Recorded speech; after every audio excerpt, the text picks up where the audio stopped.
Те са сърцето на мрака. Съгласна съм. Сърцето на мрака беше там, където спят черните сълзи. А сега е време. Мракът ни очаква. Съгласна съм. Време е да тръгваме.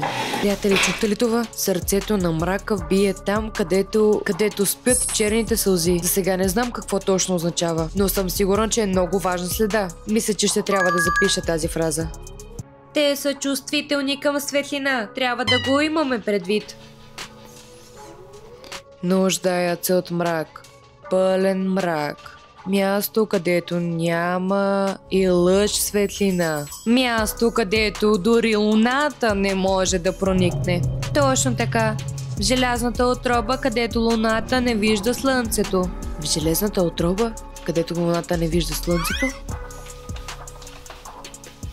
Трябва да скрием ключа, така че никой да не може да го намери. Не се тревожете, вече го направих. И къде е това място? Там, където символите се преплитат в шарка, се крие ключът към загадката. Там, където символите се преплитат в шарка, се крие ключът към загадката?